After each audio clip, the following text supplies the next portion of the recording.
Roots மக்களுக்கு வணக்கம். இன்னைக்கு நம்மளோட ஷோல எதை பத்தி பேச போறோம் அப்படின்னா, இப்பெல்லாம் படங்கள் வருது. ஆனா வர்றதும் தெரியல, போறதும் தெரியல. ஒரு படம் ரொம்ப அதிகமா ஓடுது அப்படின்னா, அந்த ரிலீஸ் ஆன முதல் நாள் கொண்டாட்டத்தை பார்த்தும், அது பண்ணக்கூடிய வசூலை பார்த்தும் தான் அந்த படம் சக்சஸா இல்லையா அப்படிங்கிறதையே தீர்மானிக்கிறாங்க. அந்த வகையில 1940 இருந்து கிட்டத்தட்ட 2005 வரைக்கும் வச்சுக்கோங்களேன். ஸோ அது வரைக்கும் ஒவ்வொரு படங்களுமே 100 நாட்களுக்கு மேல ஓடினாதான் அது வெற்றி படம் அப்படின்னு சொல்லுவாங்க. ஆனா இப்போலாம் ஒரு படம் வருது அப்படின்னா ரொம்ப ஆரவாரத்தோட வருது. ஆனா ஒரு வாரத்திலேயே அது இருக்கிற இடம் தெரியாம போயிடுது. மிகப்பெரிய நடிகர்கள் படம் அப்படின்னா மட்டும்தான் ஒரு 10-15 நாள் அந்த தியேட்டர்ல ஓடுறத நம்மளால பார்க்க முடியுது.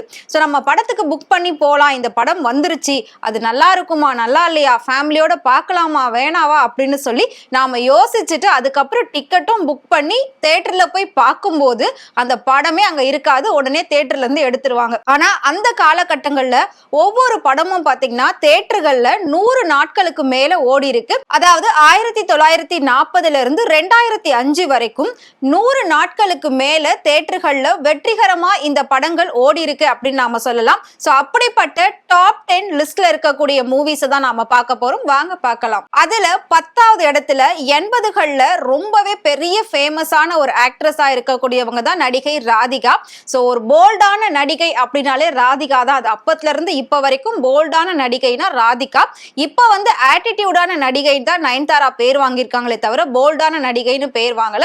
பட் போல்ட் அப்படின்னாலே எல்லாருமே ராதிகா மாதிரி இருக்கணும் அப்படின்னு சொல்லுவாங்க. என்னதான் அவங்களோட உடல் நிறம் இது எல்லாமே ஒரு ஹீரோயினுக்கு ஏத்த மாதிரி இல்ல அப்படின்னாலும் அந்த காலகட்டத்து கதைகளுக்கு ஏத்தவங்க அப்படின்னா அது ராதிகா தான். சோ கிட்டத்தட்ட அவங்களுடைய முதல் படமான கிழக்கே போகும் ரயில் படம் தான் தியேட்டர்கள்ல 365 நாள் தொடர்ந்து ஓடின ஒரே படம். அடுத்ததா நடிகர் சங்கர் நடிச்ச ஒரு தலை ராகம் படம் அதே மாதிரி 365 நாள் ரொம்ப சக்சஸ்ஃபுல்லா தியேட்டர்ல ஓடி இருக்கு. இப்போ நடிகரா இருந்து தாவேகா தலைவரா மாறி இருக்கக்கூடிய விஜய் நிறைய படங்கள் பண்ணிருக்காரு. கிட்டத்தட்ட பாத்தீங்கன்னா ஒரு 60 படங்களுக்கு மேல பண்ணிட்டாரு. ஆனா இந்த 60 படங்கள்லயுமே அவரோட ஹையஸ்ட் டேஸா ஓடின ஒரு படம் அப்படின்னா விஜய் உடைய பூவே உனக்காக படம் 400 நாளுக்கு மேல தியேட்டர்ல ஓடி இருக்கு வெற்றிகரமா. பூவே உனக்காக படத்துக்கு அப்புறமா தான் விஜய்க்குன்னு நிறைய கேர்ள் ஃபேன்ஸ் எல்லாம் அதிகமா வர ஆரம்பிச்சாங்க.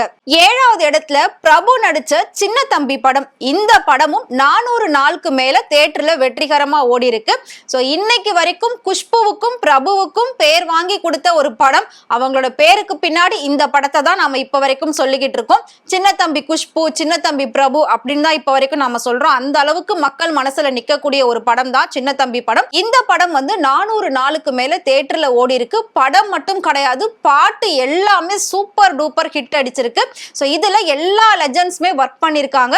அந்த அளவுக்கு இந்த படம் மிகப்பெரிய அளவுல பேசப்பட்டிருக்கு. 6வது இடத்துல ராமராஜன். அவர் இப்ப இருக்கிற இடமே தெரியல, இருந்தாலும் ஒரு காலகட்டத்துல அவருமே மிகப்பெரிய ஒரு நடிகரா இருந்திருக்காரு. சோ ராமராஜன் நடிச்ச கரகாட்டக்காரன் படம் 450 நாட்களுக்கு மேல தியேட்டர்ல வெற்றிகரமா ஓடி இருக்கு. 5வது இடத்துல சூப்பர் ஸ்டாருடைய பாஷா படம் கிட்டத்தட்ட 450 நாட்களுக்கு மேல தியேட்டர்ல வெற்றிகரமா ஓடி இருக்கு. 4வது இடத்துல நம்ம எல்லாருக்குமே நைட் டைம்ல கேட்கறதுக்கு இவரோட பாடல்கள் தான் பிடிக்கும். மைக் மோகன் அப்படின்னாலே நம்ம எல்லாருக்குமே அவரோட சாங்ஸ் ரொம்ப பிடிக்கும். அப்படி இருக்கிற பட்சத்துல அவர் நடிச்ச பயணங்கள் முடிவதில்லை படம் 470 நாளுக்கு மேல ரொம்ப சக்சஸ்ஃபுல்லா தியேட்டர்ல போயிருக்கு. டாப் 3ல அதுக்கப்புறம் வந்த படங்கள் தான் இருக்கும். யாரா இருப்பாங்க, எந்த படம் அந்த அளவுக்கு ஓடி இருக்கும் அப்படின்ற ஒரு கெஸ்ஸிங், ஒரு எக்ஸ்பெக்டேஷன் கண்டிப்பா உங்களுக்குள்ள இருக்கும் அப்படின்னு நினைக்கிறேன். எஸ், 3வது இடத்துல சிவாஜி நடிச்ச வசந்த மாளிகை படம்.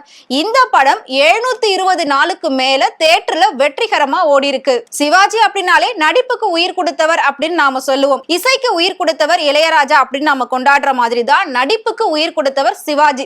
இன்னைக்கு வரைக்கும் சிவாஜியோட நடிப்புக்கு ரீப்ளேஸ்மெண்ட் எந்த நடிகராவது இருக்காங்களான்னு கேட்டா கண்டிப்பா கிடையவே கிடையாது. அந்த அளவுக்கு ஒரு நடிப்புக்குன்னு பேர் போனவர் தான் சிவாஜி கணேசன். சோ அவருடைய படம் வசந்த மாளிகை. இந்த படம் 720 நாளை தாண்டி தியேட்டர்ல ரொம்ப வெற்றிகரமா ஓடி இருக்கு. அதுக்கப்புறமா தான் அவருக்கு மிகப்பெரிய ஒரு பிரேக்கிங், மிகப்பெரிய ஒரு நேமே கிடைச்சிருக்கு. அடுத்ததா நம்மளோட சூப்பர் ஸ்டார் நடிச்ச 2004ல வெளியான சந்திரமுகி படம்.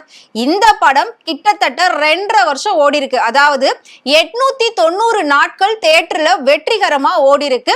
கிட்டத்தட்ட இந்த டாப் 10 லிஸ்ட்ல சூப்பர் ஸ்டாரோட படம் மட்டும் தான் 2 இடத்துல இடம் பிடிச்சிருக்கு. நம்பர் 1 எந்த படமா இருக்கும், அது எவ்வளவு நாள் ஓடி இருக்கும்? ஏன்னா சந்திரமுகியே 890 900 கிட்ட ஓடி இருக்கு அப்படின்னா அப்போ டாப் 1ல இருக்கக்கூடிய படம் யாரோடதா இருக்கும், அது இன்னும் எவ்வளவு நாள் ஓடி இருக்கும்? 2000க்கு அப்புறமாவே எந்த படமும் பெருசா 100 நாளுக்கு மேல ஓடவே இல்லை.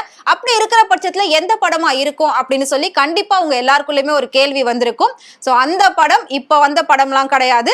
1944ல வெளியான MK தியாகராஜன் நடிச்ச ஹரிதாஸ் அப்படிங்கிற படம் தான். இந்த படம் 700 இல்ல 800 இல்ல 1000 இல்ல 1200 நாட்களை தாண்டி ரொம்ப வெற்றிகரமா தியேட்டர்ல ஓடின முதல் வெற்றி படமா இந்த படம் தான் சொல்லப்படுது. சோ இந்த படத்துலயுமே நிறைய லெஜெண்ட்ஸ்லாம் நடிச்சிருக்காங்க. அவங்க எல்லாம் இப்ப யாரு என்னன்னு கூட நமக்கு பேரே தெரியாது. ஆனா இந்த படம் அந்த காலகட்டத்திலேயே 1200 நாளை தாண்டி ஓடி இருக்கு. கிட்டத்தட்ட 3.5 வருஷமா இந்த படம் ஓடி இருக்கு. நான் ஃபர்ஸ்டே சொன்ன மாதிரி இப்ப வர படம்லாம் 100 கோடி வசூல் பண்ணுதான்னு பாக்குறாங்களே தவிர 100 நாள் அந்த படம் ஓடுதா அப்படின்னு பார்க்கவே மாட்டாங்க. எல்லா படமும் வசூலை நோக்கிதான் இப்ப போய்கிட்டு இருக்கே தவிர கதைக்களத்தை நோக்கியோ இல்ல மக்களுக்கு பிடிச்ச மாதிரி மக்கள் மனசுல நிக்கிற மாதிரி எந்த ஒரு கதையும் இந்த காலகட்டத்துல வர்றதே இல்லை. அதனாலதான் எப்பவுமே 80s 90s 70s இதெல்லாம் வந்துட்டு ரொம்பவே ஒரு சூப்பரான ஒரு டைமிங், சூப்பரான ஒரு காலம். அந்த காலத்துல வாழ்ந்தவங்க தான் ரொம்பவே கொடுத்து வச்சவங்க அப்படின்னு சொல்றாங்க. சோ இதெல்லாம் எங்க இருந்து 2K கிட்ஸுக்கும் ஜென்சி கிட்ஸுக்கும் புரிய போகுது அப்படின்னு தான் எல்லாருமே சொல்லிட்டு இருக்காங்க. சோ நான் சொன்ன இந்த டாப் 10 லிஸ்ட்ல நீங்க பார்த்த படம் எது, உங்களோட மனசுல நிலைச்சு நிக்கக்கூடிய படம் எது அப்படிங்கறத மறக்காம கமெண்ட்ல சொல்லுங்க.